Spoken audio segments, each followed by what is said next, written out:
Selamat pagi teman-teman, kita berjumpa dalam episode keempat ya, masih mengenai design thinking ya. Bagaimana memanfaatkan prinsip design thinking untuk mendesain program, mendesain kebijakan, atau mendesain produk gitu ya. Nah, di dalam segmen kali ini kita akan bicara mengenai langkah ketiga ya. Tadi langkah pertamanya empathize, Anda memahami, mencoba mencari tahu kebutuhan user. Yang kedua, define. Dari hasil analisis tadi, hasil identifikasi, Anda definisikan kebutuhan usernya. Kemudian di langkah ketiga ini kita mengideate atau merumuskan, merancang kira-kira fitur-fitur apa yang harus kita lakukan untuk membuat program kita berhasil. Ya. Nah, tadi tekniknya ada benchmarking, ada brainstorming, ada juga mind mapping. Ya. Nah, saya akan memberikan contoh hasilnya nih ya. Misalnya di ideas book reading. Ya, misalnya dalam book reading ini supaya membangkitkan minat orang untuk membaca, ya kita bikin workshop tentang cara membangun reading habit disertai dengan pendampingan dari mentor.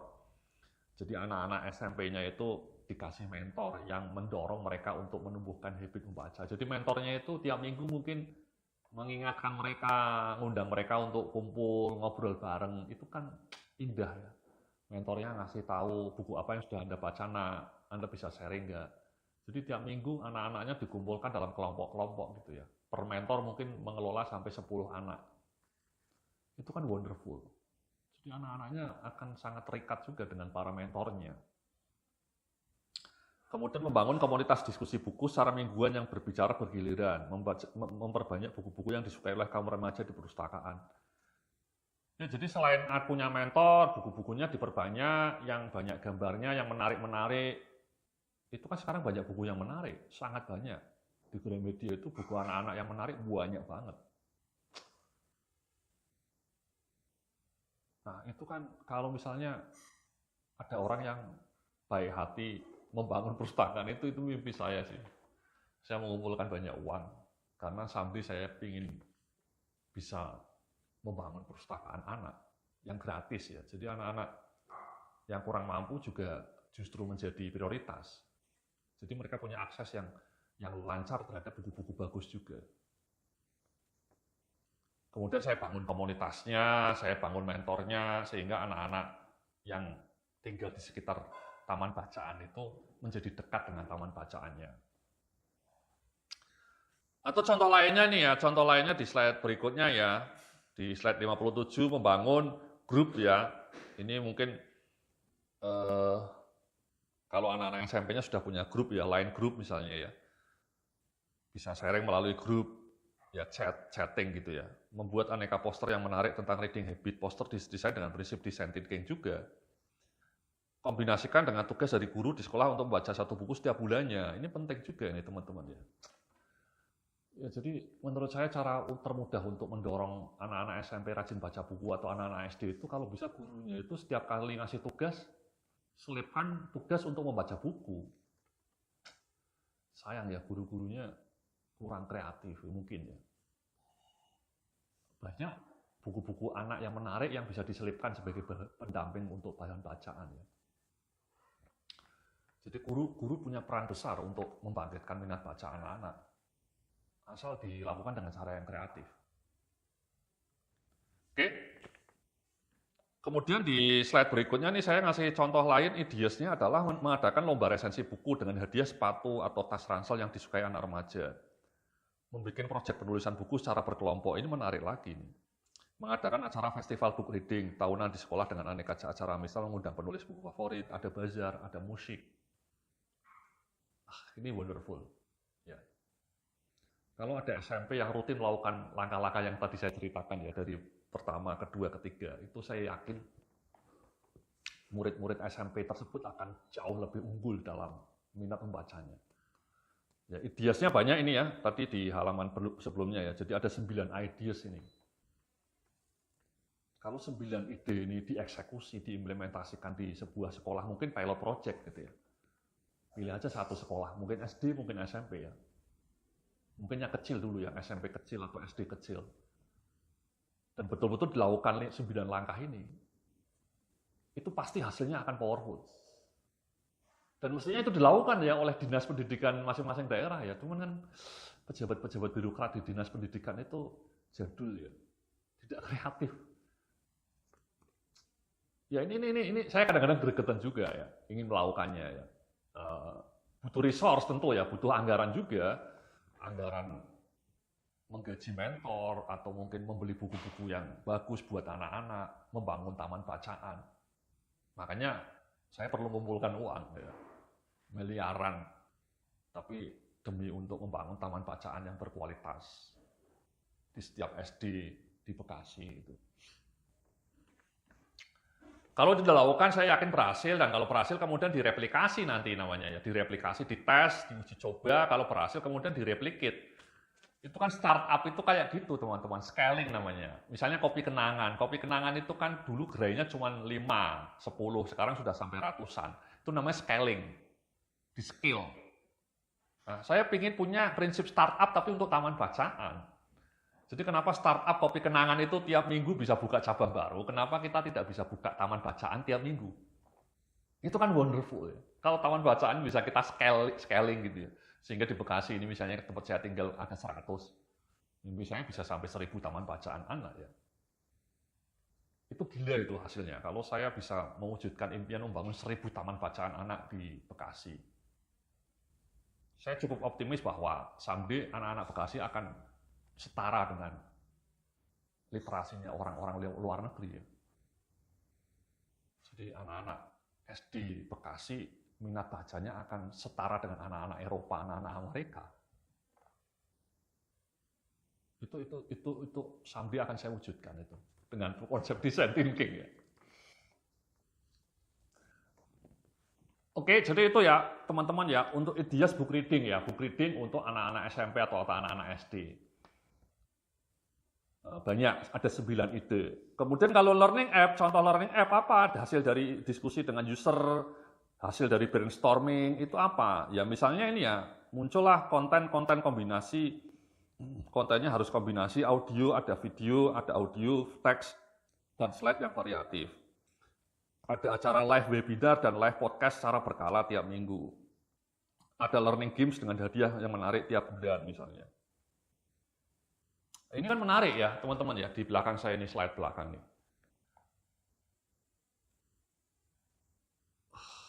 Nah, yang belakang ini juga kemudian bisa dikembangkan lagi ya. Misalnya yang pertama apa kontennya, di breakdown lagi. Yang kedua live webinar apa saja topiknya. Ya, apa saja topiknya. Itu bisa dikembangkan. Ya. Kemudian games-gamesnya apa, itu bisa dikembangkan. Kemudian benchmark aplikasi learning lain yang sudah terbukti sukses. Ya, jadi itu contoh ide untuk learning app. Ya. Nah sekarang saya di slide berikutnya ini ya, di slide 61 saya cerita, ngasih tugas keempat, coba rumuskan ideation atau rancangan solusi untuk pengembangan program kerja Anda atau produk Anda. Ya, Anda tadi sudah saya minta untuk merumuskan program kerja yang sesuai di kantor Anda. Nah, di langkah berikutnya ini saya minta untuk melakukan ideasi. Coba kembangkan rancangan solusi untuk program kerja Anda. Fitur-fiturnya apa saja program kerja Anda itu. Elemen-elemen kuncinya apa saja. Anda coba kembangkan. Seperti contoh sebelumnya, kan saya sudah kasih contoh ya untuk 2 kasus ya. Pengembangan budaya baca di kalangan anak-anak SMP, dan yang satu program kerja menyusun e-learning. Anda bikin seperti itu, fitur-fiturnya apa saja. Gitu ya teman-teman ya. Nah kemudian di slide berikutnya ini adalah tahap berikutnya, prototype. Ya prototype itu Anda ya mengembangkan ini ya, mengembangkan programnya ya. Tadi kan saya sudah ngasih contoh ide-ide, gagasan-gagasan untuk menumbuhkan budaya baca. Saya sudah ngasih contoh bagaimana cara membangun e-learning. Ya dalam prototype ini dibikin real ya. Di slide nomor 63 ini saya bilang nih prototype itu apa?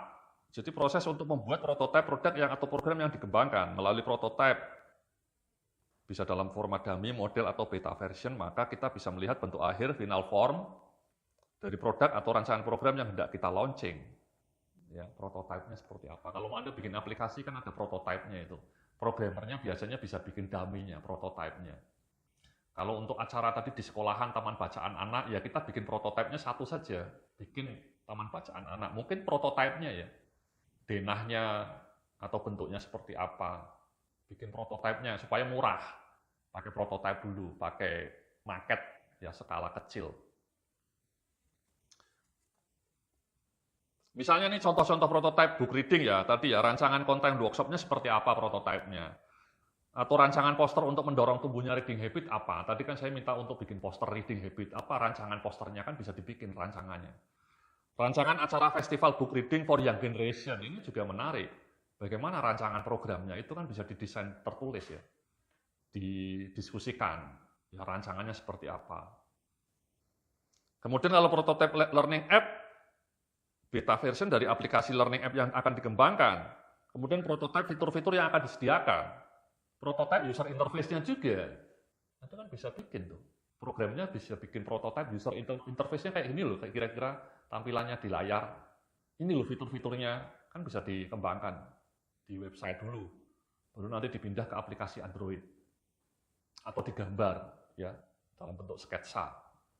Itu kan prototipe. Ya, menarik. Ya, tadi saya bicara bikin prototipe taman bacaan anak, ya bisa dibikin gambar, ya, sketsanya, desain arsitekturnya seperti apa. Oke. Nah, di langkah berikutnya tes. Ya, ini langkah terakhir ya. Langkah terakhir dari design thinking itu tes, ya diuji coba langsung. Tes itu maksudnya uji coba. Ya, jadi di slide berikutnya saya bicara nih di slide 67. Tes itu adalah tahapan di mana hasil prototipe produk atau rancangan dirilis secara terbatas kepada calon pelanggan user ya. Melalui tes kita dapat masukan dari user tentang apa saja yang perlu disempurnakan dan apa yang sudah bagus. Ya. Jadi misalnya tadi rancangan posternya ditampilkan rancangan poster reading habit. Menarik nggak posternya? Kalau nggak menarik ya diganti. Prototipe user interface learning app-nya bagus nggak? Masih ada yang kurang ditambahkan. Kan gitu teman-teman.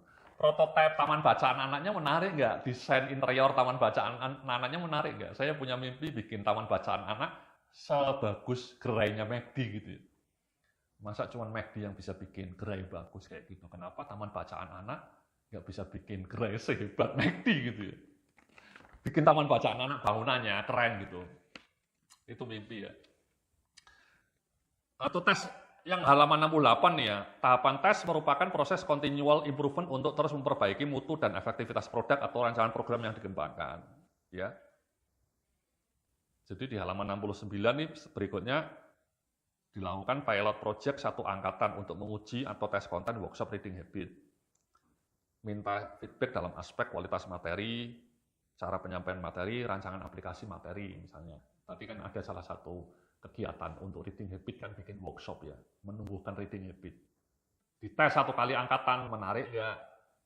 Dites di satu sekolahan dulu. Dari satu tes itu bisa diimprove. Baru kemudian setelah diimprove, di roll out ke seluruh SMP yang ada di Bekasi. Di roll out ke seluruh SD yang ada di Bekasi. Itu. Ya. Contoh berikutnya ini halaman 70, rancangan poster book reading ditujukan kepada sejumlah user. Minta pendapat bagaimana tampilannya, pesan yang disampaikan, dan apakah desain poster memberikan impresi yang mendalam kepada pemirsanya. Nah ini mudah, bikin poster kan mudah ya. Jangan bikin poster yang kayak tadi, yang dalam video sebelumnya saya contohkan itu ya, posternya jadul, fontnya nggak jelas, gambarnya pejabat tuh sampah visual. Jangan sampai bikin poster kayak gitu, itu amburadul. Bikin poster itu yang menarik, kayak posternya Tokopedia, posternya Gojek. Kan Gojek, Shopee itu kan suka bikin billboard ya, di jalanan kan Anda sering lihat. Gojek misalnya Tokopedia tampilannya itu menarik, warnanya hijau. Gojek juga tampilan posternya juga menarik. Saya sering lihat papan reklame Gojek di jembatan penyeberangan, di pinggir jalan. Itu posternya menarik-menarik. Nah, bikin posternya kayak gitu, pakai sentuhan estetika yang profesional. Jangan bikin poster kayak pejabat kecamatan gitu ya. Oke. Dan kemudian yang slide terakhir ini ya, kalau learning app apa tesnya? Ya, rancangan aplikasi di roll out secara terbatas kepada sejumlah kecil pengguna. Minta masukan dalam aspek tampilan user interface-nya bagaimana, kemudahan penggunaannya oke nggak, fitur apa saja yang sudah bagus dan fitur apa saja yang masih perlu dikembangkan.